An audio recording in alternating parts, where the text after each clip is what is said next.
Dinner tonight is a pork loin, but we're doing a sweet and savory approach to it.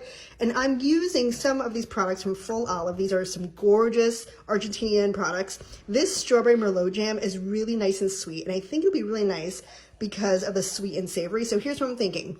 A little of the strawberry Merlot jam, this beautiful Argentinian olive oil, some herbs to give it some savoriness. I have some sage, rosemary, and thyme, some garlic, and a little red wine to kind of balance with that Merlot. So I'm gonna mix it up in here. I'll show you what it looks like, pour it over, and then when we roast it, it's going to caramelize on the pork loin, and we'll see how it is. Herbs and garlic are in. I'm gonna add a good teaspoon of this strawberry jam.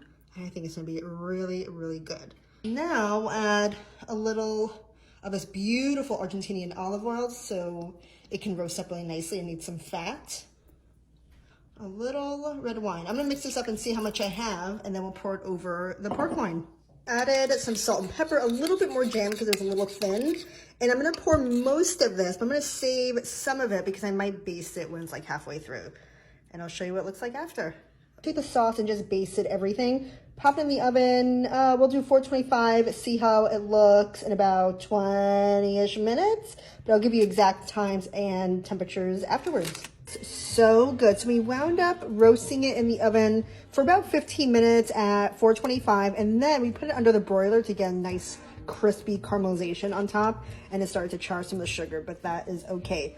All right, I'm gonna baste some of this leftover sauce onto the pork loin, let it rest, and then we'll slice it up and I'll show you what it looks like.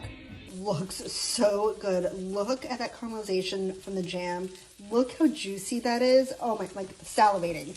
We're gonna have some broccoli, some squash, and I'll show you what the finished product looks like, but this looks so good. I'm gonna snack on this piece right here. And I am so excited for dinner. I took some of the leftover, like whatever like juices and sauce was in the pan, and I brushed it on the pork loin. We have some broccoli, some squash. I also seasoned the squash with salt, pepper, cinnamon, olive oil, and a little maple syrup. And I had a little bite of the pork, and it tastes so good. You taste the sweetness from the jam, the savoriness from the herbs, olive oil, really, really good combo of flavors. And I'm super excited for dinner. So if you want to roast a pork loin or chicken or anything, and you want a little sweetness to it, add a little jam because it's a really nice complement to the savory protein.